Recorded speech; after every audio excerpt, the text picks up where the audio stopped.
உலகத்தின் முதல் பள்ளிவாசல் மஸ்ஜிதுல் அக்ஸா என்று சொன்னால், அதற்கு பிறகு மஸ்ஜிதுல் ஹராம் என்று சொன்னால், மூன்றாவது மஸ்ஜிதுல் நபவி என்று சொல்ல வேண்டும்.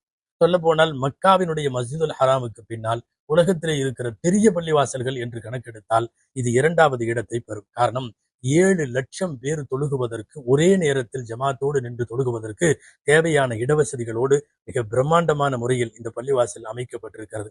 மார்க்க அறிஞர்கள் முஃபஸ்ஸிரீன்கள் கருத்துப்படி குர்ஆனிலே வருகிற மஸ்ஜிதுன் உஸ்ஸிஸ அலத் தக்வா, இறையச்சத்தின் மீது கட்டப்பட்ட பள்ளிவாசல் என்பது மஸ்ஜிதுன் நபவியை தான் குறிக்கிறது என்று சொல்லுகிறார்கள் பல முஃபஸ்ஸிரீன்கள். இப்படிப்பட்ட பாக்கியத்திற்குரிய மஸ்ஜிது நபவியினுடைய வரலாறுகளில் அதிலே உள்ள மெஹராப், அதிலே உள்ள தூண்கள், அதனுடைய ஒவ்வொரு இடமும் புனிதத்திற்குரியவை.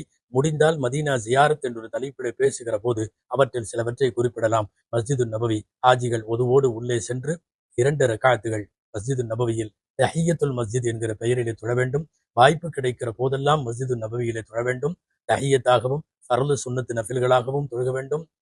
அங்கே இருக்கிற வரை எவ்வாறு தொழுகுவது சிறந்தது. நீங்கள் கேள்விப்பட்டிருக்கலாம், 8 நாட்கள் மதீனாவிலே தங்குபவர்கள் சுமார் 40 வக்துகள் இமாம் ஜமாத்தோடு மதீனா மண்ணிலே தொழுகிற போது சில அறிவிப்புகளின்படி நரக விடுதலை கிடைக்கும் செயல் என்று சொல்லி அது சிறப்புப்படுத்தப்பட்டிருக்கிறது.